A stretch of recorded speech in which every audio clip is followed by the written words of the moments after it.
Assalamualaikum warahmatullahi wabarakatuh. Kembali lagi di channel Rudi Hartono bersama Pak Rudi. Baiklah adik, pada kesempatan kali ini kita akan membahas soal-soal ujian sekolah untuk mata pelajaran matematika SMP. Nah, mudah-mudahan dengan pembahasan soal-soal ini adik bisa mempersiapkan diri untuk menghadapi ujian sekolah. Nah, sebelum kita lanjut, jangan lupa untuk subscribe terlebih dahulu agar Bapak lebih semangat lagi untuk membahas soal-soal selanjutnya. Kita langsung saja lihat soal pertama. Urutan pecahan terbesar ke pecahan terkecil dari 0,45, 1/4/5, 7/8, 78% adalah. Nah, ini pilihan jawabannya.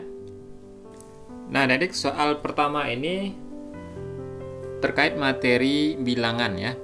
Nah, di sini kita diminta untuk mengurutkan nilai pecahan dari terbesar ke terkecil. Nah, untuk mengurutkan bilangan sebaiknya kita buat dalam pola yang sama ya. Nah, di sini kita bisa membuat ke dalam bentuk pecahan.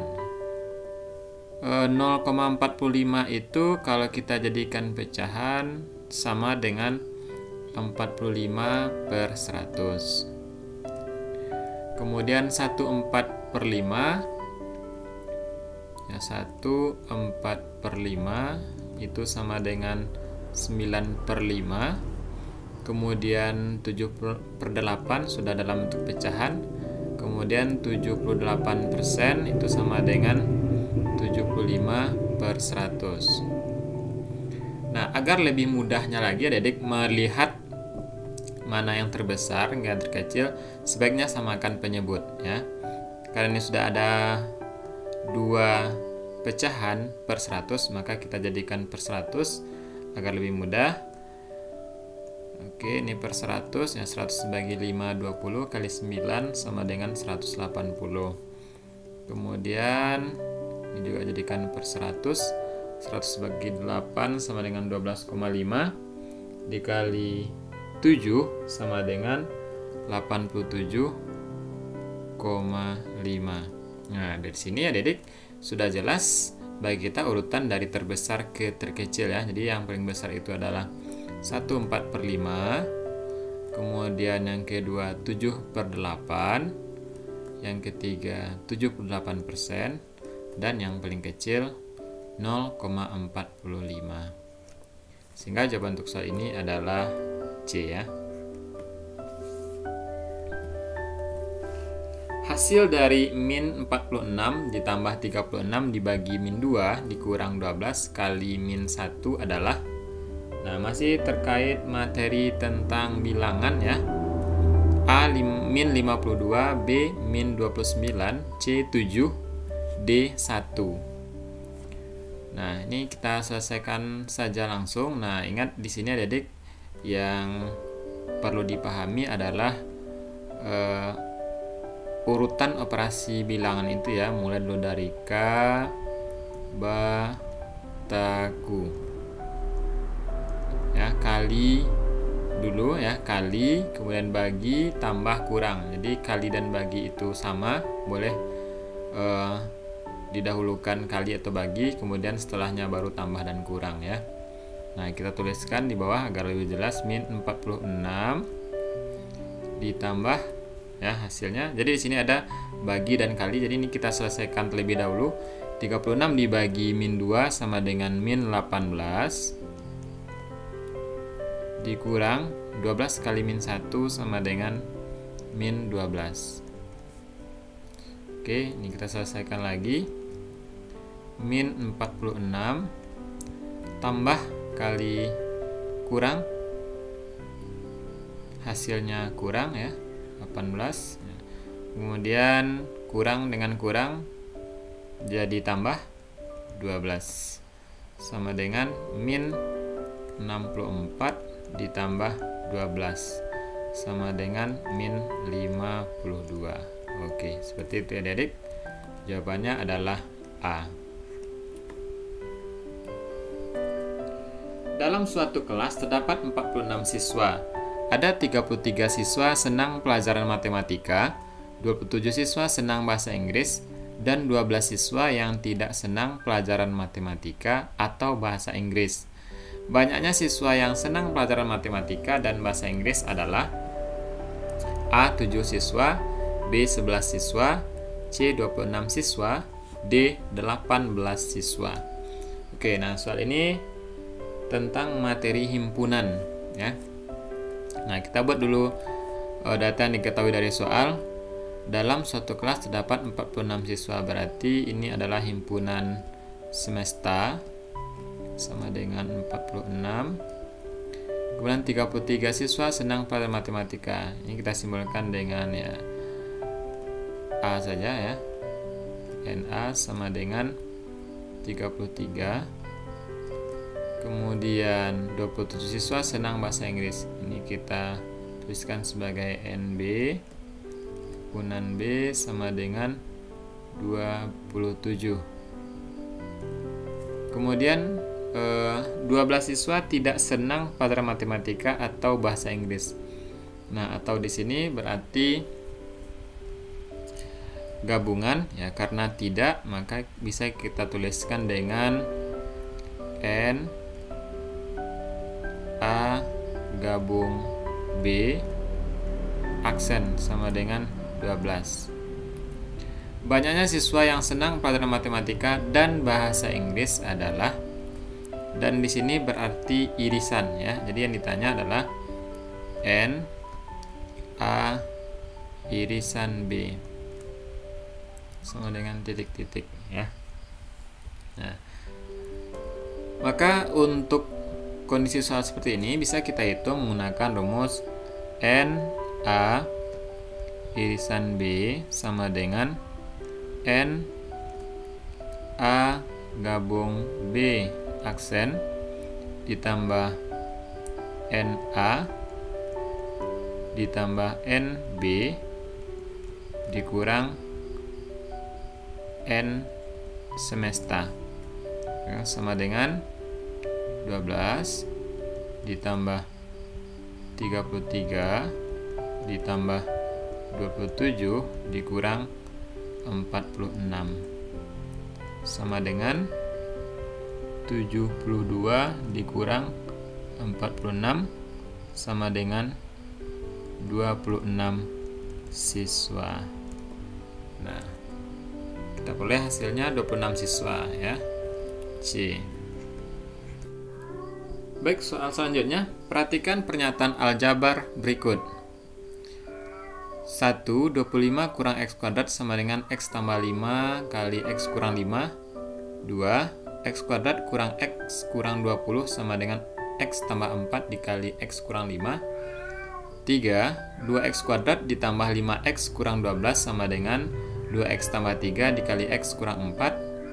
4. 3X kuadrat kurang 6X sama dengan 3X dikali X kurang 2. Pernyataan yang salah adalah A. 1 dan 2, B. 1 dan 3, C. 2 dan 4, D. 3 dan 4. Oke, untuk soal ini tentang materi bentuk aljabar ya. Nah, jadi tinggal cek saja satu persatu. Nah, kita kalikan saja.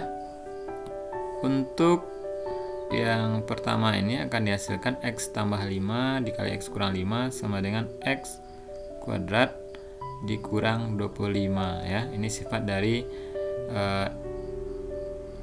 A tambah B dikali A kurang B ya. Jadi kita cukup mengkuadratkan A dan B nya saja. X kuadrat kurang 25. Oke, berarti salah ya pernyataan 1.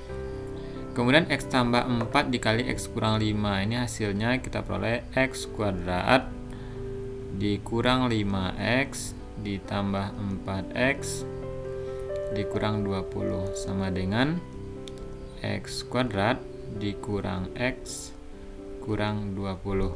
Oke, kita cek benar ya.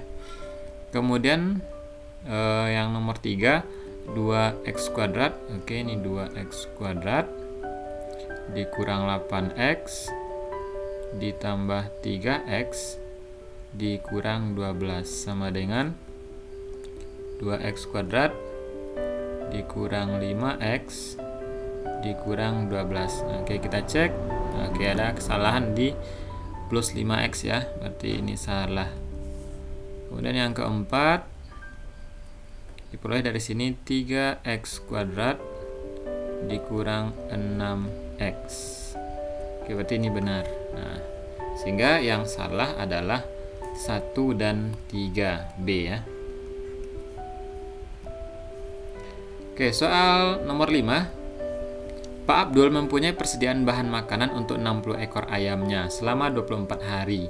Jika ia menjual ayamnya 15 ekor, bahan makanan ayam tersebut akan habis dalam waktu A. 18 hari, B. 28 hari, C. 32 hari, D. 42 hari. Nah, soal ini tentang materi perbandingan ya. Nah, lebih tepatnya lagi perbandingan berbalik nilai. Nah, kita buat dulu diketahui 60 ekor ayam berarti kita tuliskan sebagai A1 ya, 60 ekor. Kemudian selama 24 hari ini kita tuliskan sebagai B1, 24 hari.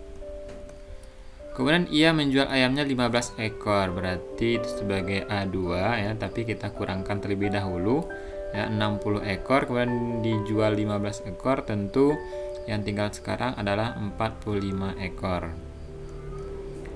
Maka bahan makanan ayam tersebut akan habis dalam waktu ya, berarti yang ditanya adalah B2. Nah, untuk perbandingan berbalik nilai kita menggunakan rumus, jadi tinggal balikkan saja ya. A1 per A2 sama dengan, nah di sini terbalik, B2 per B1. Ini untuk perbandingan berbalik nilai. Kalau perbandingan biasa, maka A1 per A2 sama dengan B1 per B2 ya. Oke, kita langsung masukkan nilainya, 60 per 45 sama dengan B2 per 24. Nah, oke, sebelum kita kalikan sebaiknya kita sederhanakan dulu. Ini sama-sama kita bagi 15, kita peroleh 4, ini kita peroleh 3. Kemudian ini juga bisa kita sederhanakan, peroleh 8 ya. Nah, maka tinggal kalikan silang. Ya, ini dulu B2 sama dengan ya 4 kali 8 sama dengan 32 hari. Oke, ketemu jawabannya yaitu C ya.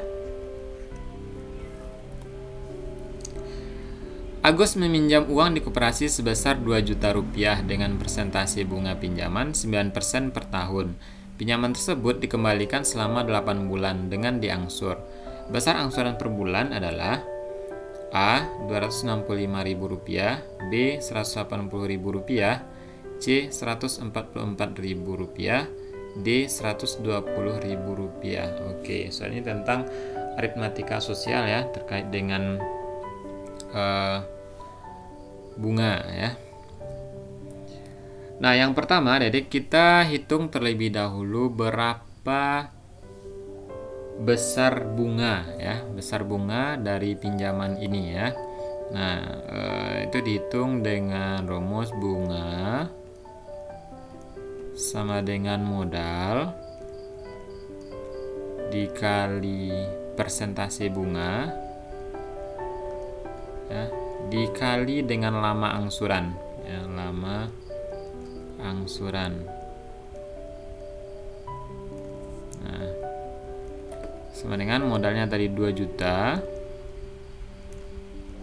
dikali bunganya 9% ya, 9/100 dikali lama angsuran. Nah, di sini disebutkan angsuran 8 bulan dari bunga per tahun tadi, berarti 8/12.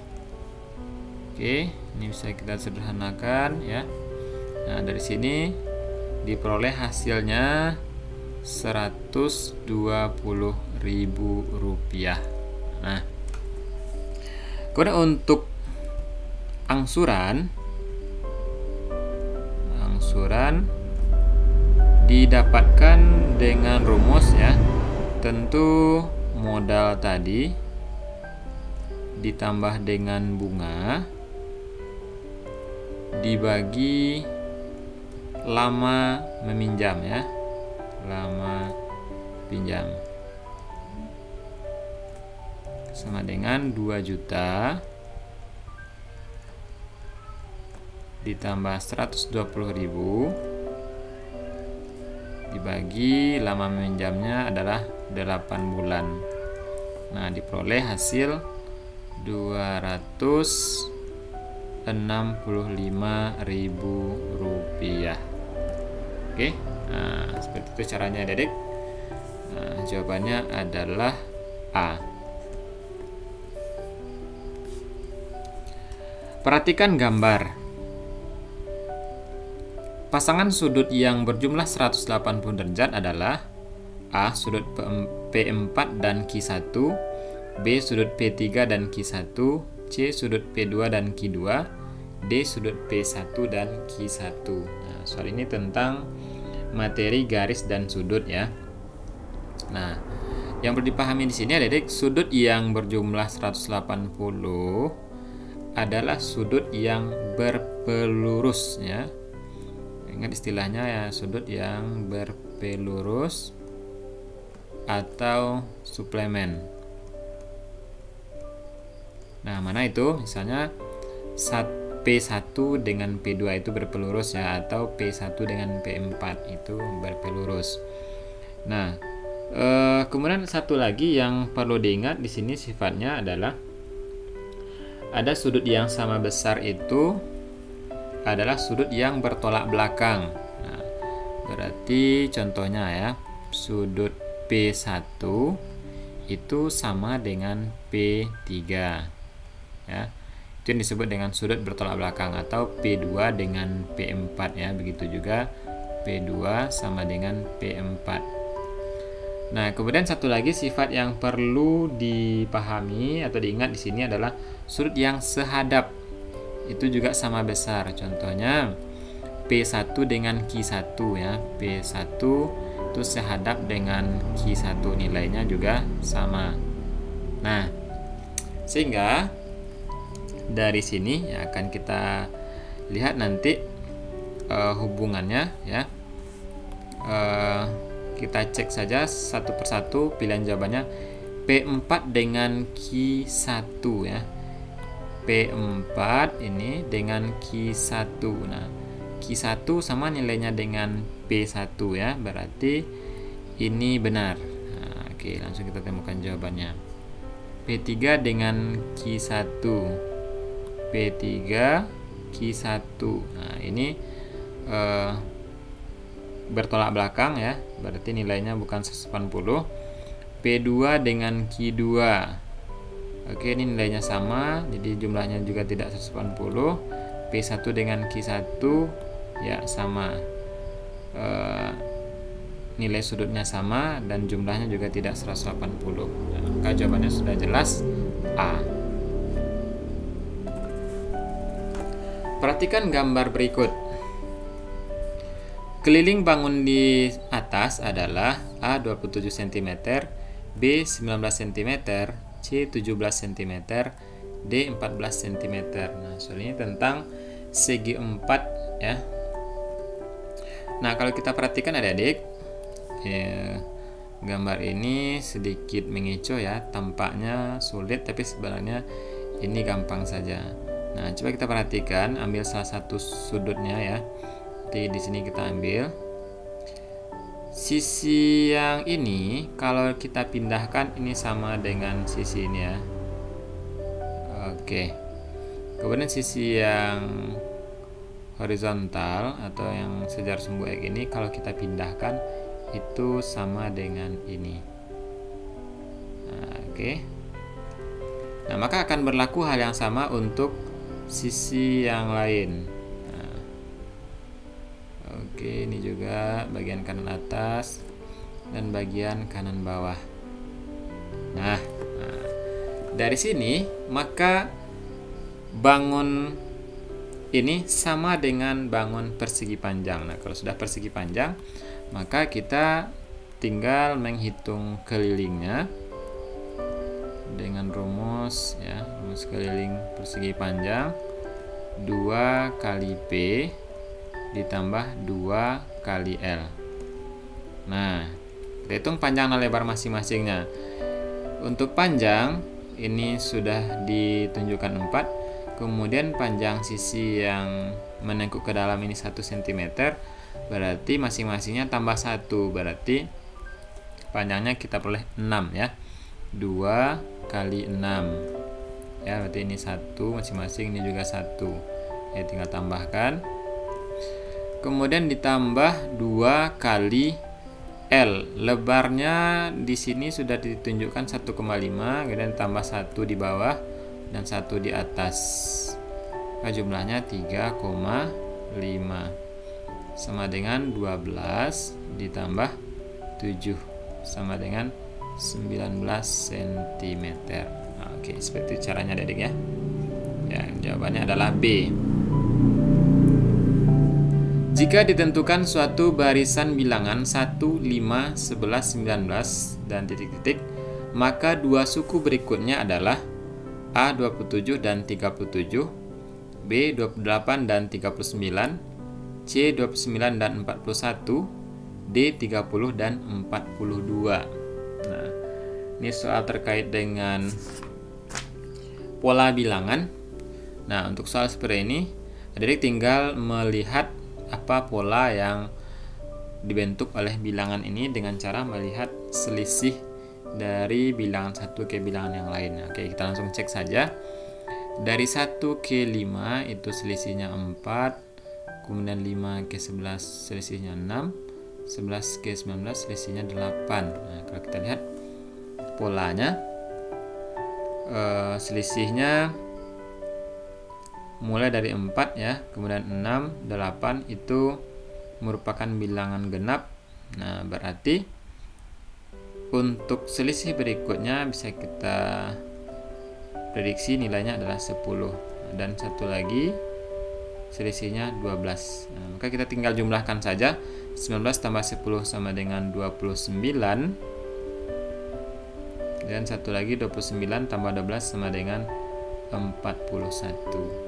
Nah, gampang saja, jawabannya adalah C. Perhatikan koordinat kartesius berikut ini. Koordinat titik B adalah A 2,3, B 2,-3, C -3,2, D -3,-2. Oke, di manakah titik B? Ya, ini titik B-nya ya. Koordinat kartesius itu ya dituliskan dengan X, Y. Nah, kalau adik lupa ya, ingat ya tandanya. X ke kanan itu positif, ke kiri negatif. Kemudian Y ke atas positif, ke bawah negatif. Nah, maka kita hitung dulu atau kita lihat dulu dari X. X-nya adalah ini ya, -3, koma Y ke atas di sini berarti 2. Nah, maka kita temukan jawabannya -3,2 C. Nah, baiklah adik-adik, demikianlah pembahasan soal kita pada bagian pertama ini. Nah, video ini nanti ada 4 bagian, jangan lupa untuk menyaksikan bagian selanjutnya. Terima kasih atas perhatiannya. Sampai ketemu lagi pada pembahasan soal selanjutnya. Assalamualaikum warahmatullahi wabarakatuh.